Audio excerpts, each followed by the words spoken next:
Doctor Sanjeev, एक तरीके से देखा जाए H1N1 या नॉर्मल फ्लू की वजह से इस वक्त देश में हेल्थ इमरजेंसी जैसी सिचुएशन क्रिएट हो गई है और दिल्ली गवर्नमेंट ने हेल्थ एडवाइजरी जारी की, कई और राज्यों ने भी की है। लेकिन क्या सेंट्रल लेवल पर एक ऐसी अवेयरनेस ड्राइव चलाने की जरूरत है? क्योंकि यूजुअली हमारे देश में एक धारणा है कि सर्दी जुकाम बुखार है, घरेलू नुस्खे करिए और ठीक हो जाइए।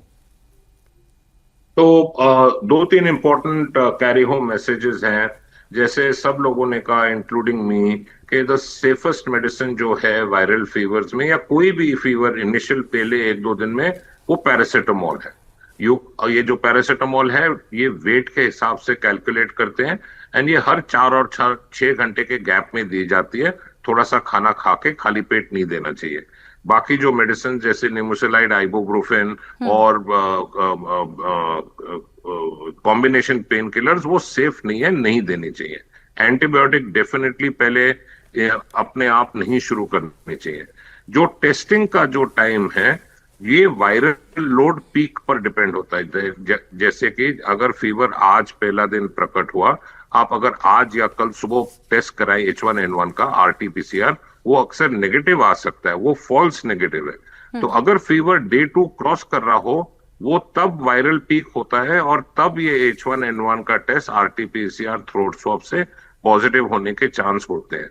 जो RT-PCR का जो टेस्ट है, ऑलमोस्ट 90-95% स्पेसिफिक है और सेंसिटिव है इसको डायग्नोस करने के लिए। हमें खाली इंपॉर्टेंट पॉइंट्स वॉच करने हैं घर में, जैसे कि जो बच्चे या बुजुर्ग के, उनका ब्रीदिंग पैटर्न क्या है, ओरल इंटेक क्या है, उनका यूरिन आउटपुट कितना है, उनका अलर्टनेस लेवल कैसे है। और अगर पेशेंट अदरवाइज ओवरऑल सिम्प्टोमोलॉजिकली सेफ है, घर में स्टेबल है, उनको हॉस्पिटल जाने की जरूरत नहीं। सिंपल OPD बेसिस पर डॉक्टर को दिखा के दे जनरली रिकवर। पर अगर आप घर में रह रहे हैं और मास्क नहीं पहन रहे हैं, तो वो बहुत बड़ा गलती कर रहे हैं, क्योंकि बाकी लोग इन्फेक्ट हो सकते हैं। हर एक घर में बुजुर्ग हैं, ग्रैंड पेरेंट्स हैं, उनको लगने का चांसेस ज्यादा हो सकता है। तो एक चीज होती है जिसे हम कहते हैं इम्यूनो एजिंग। एज के साथ शरीर की इम्यूनिटी कम हो जाती है। तो हमने एल्डरलीज को बचा के रखना है, जिन लोगों को कोमॉर्बिड है उनको बचा के रखना है।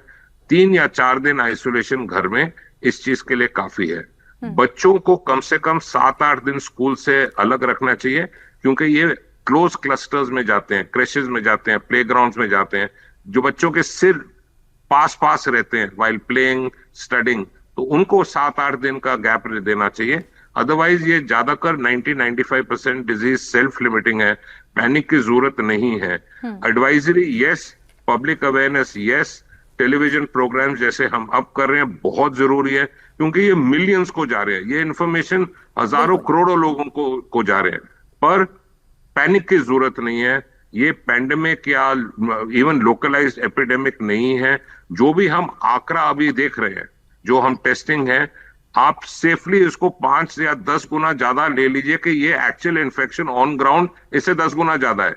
क्योंकि ज्यादातर पेशेंट्स टेस्ट नहीं करा रहे, ज्यादातर सेल्फ लिमिटिंग है, एसिम्प्टोमेटिक है, और ये पेशेंट्स बिना टेस्ट के, बिना कोई दवाइयों के अपने आप रिकवर कर गए।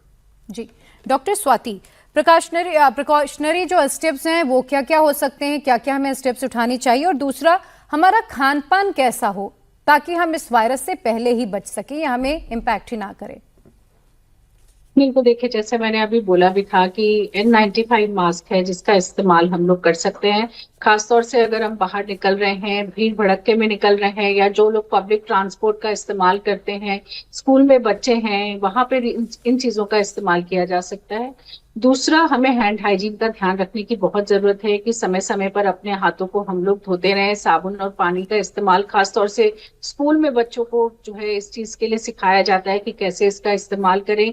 कफ एटिकेट्स का हमें ध्यान रखने की जरूरत है कि अगर हम खुद बीमार हैं या हमें सर्दी खांसी जुकाम है, तो कैसे हम इस संक्रमण को आगे नहीं फैलाएं, अपने आसपास के लोगों को प्रोटेक्ट करें, ये बहुत जरूरी है। साथ ही जैसे खान पान के लिए आपने पूछा, बहुत जरूरी होता है कि जो आजकल हम देख रहे हैं कि बहुत ज्यादा लोग जंक फूड वगैरह खाना शुरू हो चुके हैं। हम लोग बहुत ज्यादा प्रोसेस फूड खाते हैं, शुगर का इंटेक बहुत बढ़ गया है। तो ये सब चीजें जो है हमारे इम्यूनिटी लेवल को डाउन करती हैं। और हमें कोशिश करनी है कि हम हेल्दी फूड ज्यादा से ज्यादा खाएं, फ्रूट्स को अपने खाने में लेकर के आए, क्योंकि अगर अब आप देखें तो फ्रूट्स जो है वो ज्यादातर एक लग्जरी आइटम की तरह से या एक चॉइस आइटम बन करके रह गया है। लोग ज्यादातर फ्रूट्स खाना पसंद नहीं करते हैं, लोगों को प्रोसेस्ड फूड या जंक फूड ज्यादा पसंद आता है। तो उसका चलन हमें बढ़ाने की जरूरत है, क्योंकि वो जरूरी विटामिन और मिनरल्स हमारे शरीर को देते हैं, जिससे कि हमारा इम्यूनिटी लेवल बेहतर होता है। साथ ही जो लोग बहुत ज्यादा धूम्रपान का सेवन करते हैं, अल्कोहल का सेवन करते हैं, उससे भी आपका इम्यूनिटी लेवल बहुत डाउन होता है। तो आपको इन चीजों का भी ध्यान रखने की जरूरत है। और नींद और एक्सरसाइज, ये दो एक बहुत जरूरी पहलू हैं जो कि हमारे इम्यूनिटी लेवल को बेहतर करते हैं। तो हमें कोशिश करनी है कि हमारी नींद बेहतर हो, रात को लेट नाइट तक हम गैजेट्स पे नहीं लगे रहें, हमारा नींद का जो पैटर्न है वो बहुत छोटा तो नहीं हो गया है, बहुत कम स्लीप तो हमारी अब नहीं होगी इन सब चीजों की वजह से, क्योंकि ये सब हमारे इम्यूनिटी को अफेक्ट करती हैं। साथ ही पानी पीना हम सब लोगों के लिए बहुत जरूरी होता है। कोई भी मौसम हो, अपने बॉडी को अच्छे से हाइड्रेटेड अगर हम रखें तो वो भी हमारे इम्यूनिटी लेवल को काफी अच्छा रखता है।